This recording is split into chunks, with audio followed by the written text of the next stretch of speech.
Welcome back to Yoshi Entertainment, everybody. So just recently, there was sort of an explosion, if you will, down there at Congress between a few representatives, and it went viral. The sad part is I can already see how people are trying to spin this story. There's a lot of people on Twitter who love to do things like take snippets from the original video and only show their followers what they want them to see to promote whatever crazy agenda, racist agenda, let's just be honest, political agenda that they're trying to push. And instead of doing research, a lot of their followers just go along with the flow and believe what these people have to say. They're either too lazy to do their own research, they don't want to do their own research because they want to remain ignorant and they want to go along with, like I said, whatever political agenda is being pushed, that they want to help being pushed, that they want to believe, whatever racist agenda they want to believe or help promote. Now, as we all know, that these representatives come together because there are things they have to talk about, political issues that they have to go back and forth concerning.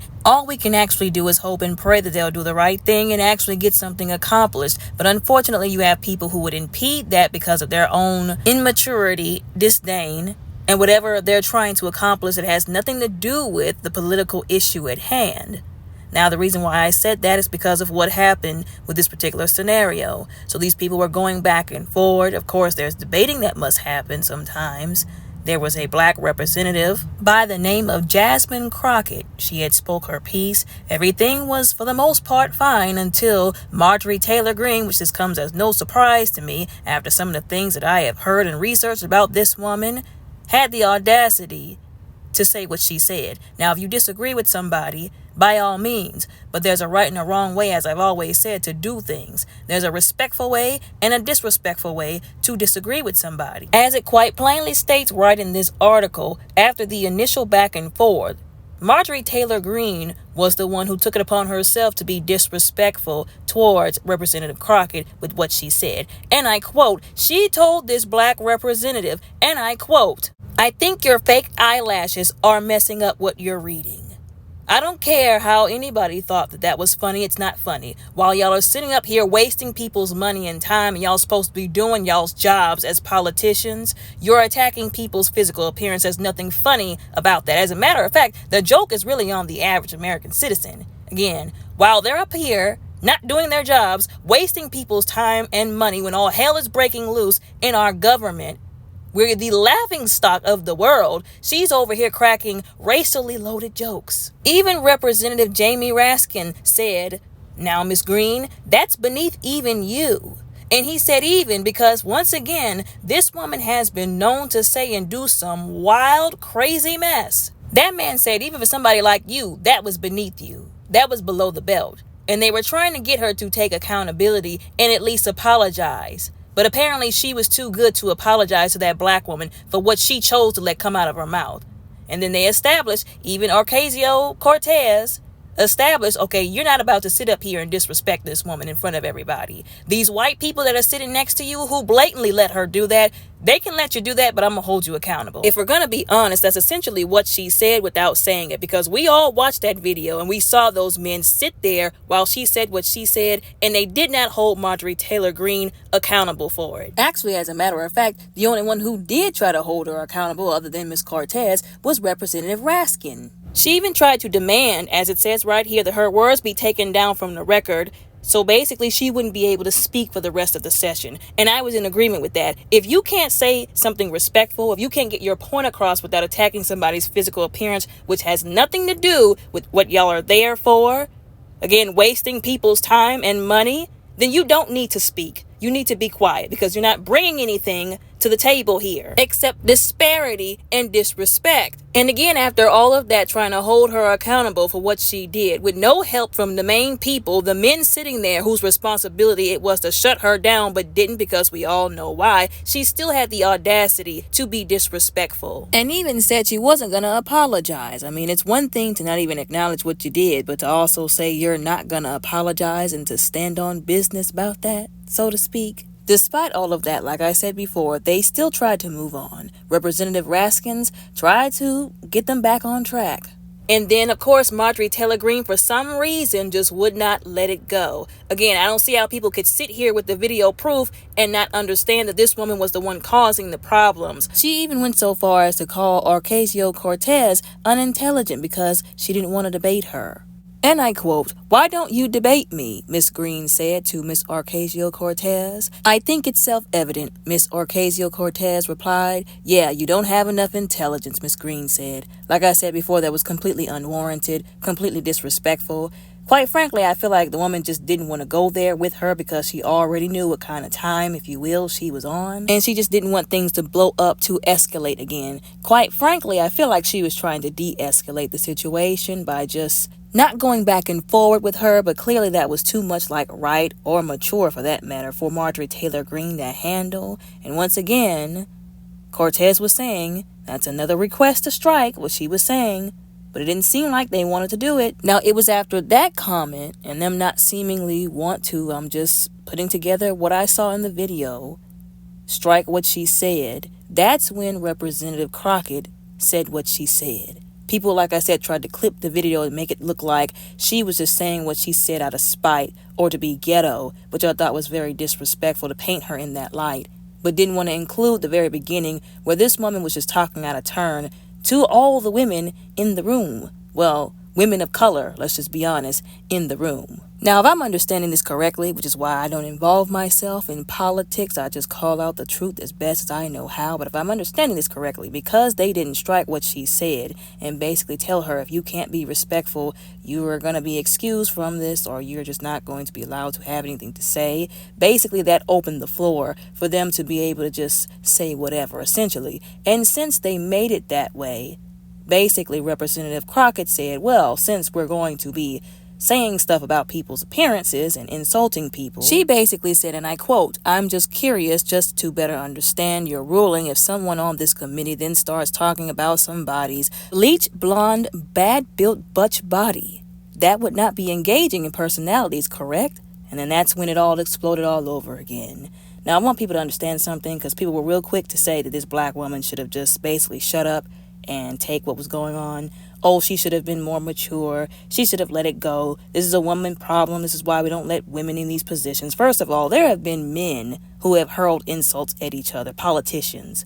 I even saw a video of a man politician get up, fix his jacket, his suit jacket, and punch another man with a closed fist in the face. So let's not act like people hurling insults, which is a phrase they've been liking to use in this situation, and being, disrespectful to other people is just a woman thing, because it is not. And second of all, it's all fun and games and telling people to turn the other cheek, and I'm all for that. Although sometimes, unfortunately, I feel like you do have to check people, because some people will see you turning the other cheek as weakness.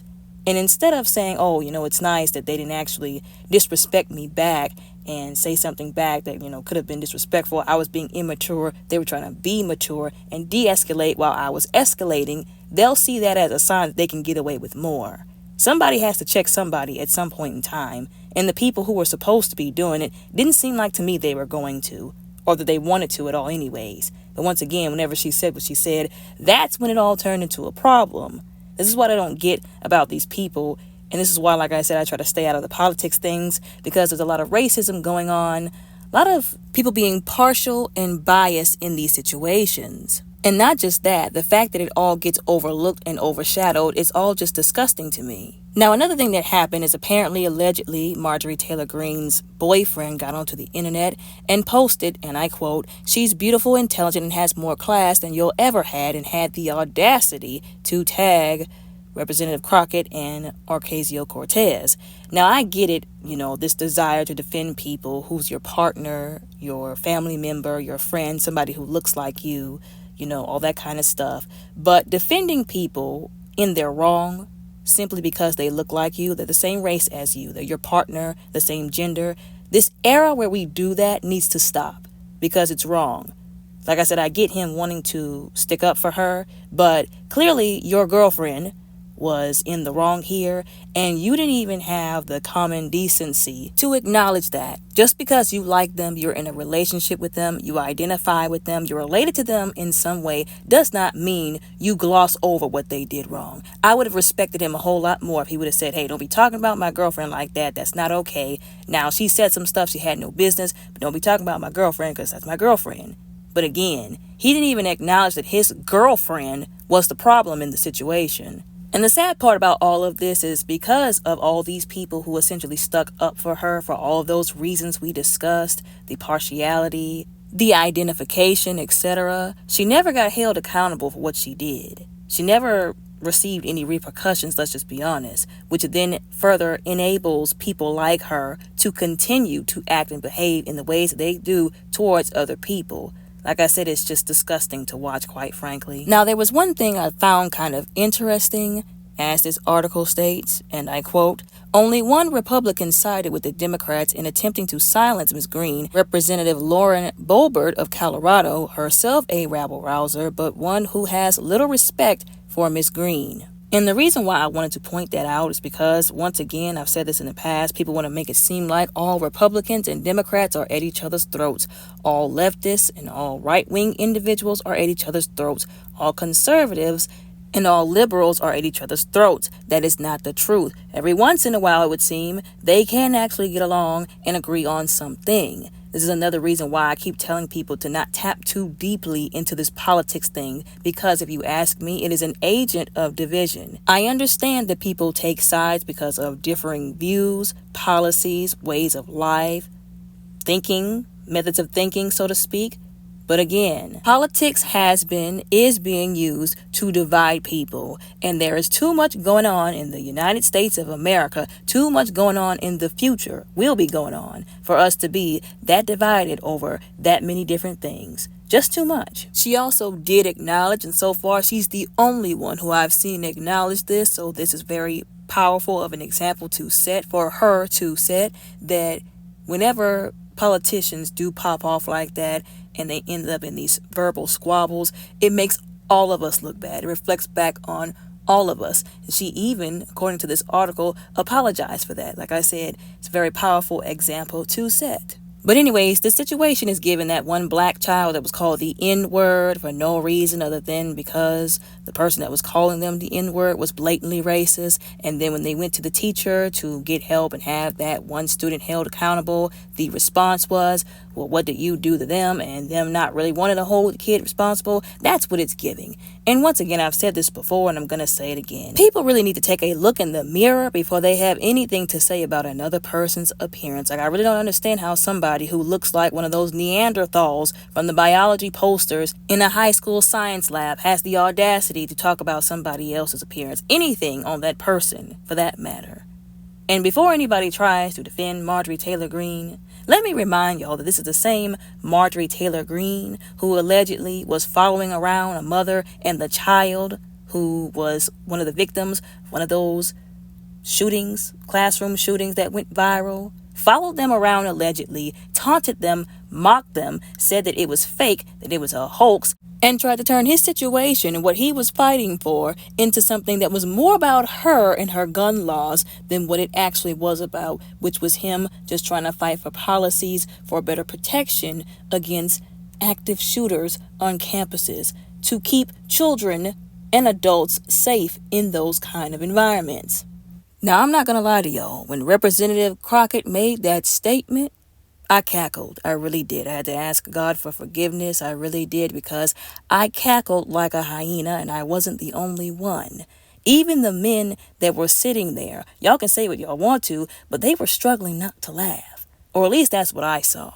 Because it was indeed funny. And again, people acknowledged up and down that the moment she tried to stand up for herself or say something back, that's when everybody wanted to tell her to calm down and make a problem about it. But they allowed Marjorie Taylor Greene to insult two people 3 different times.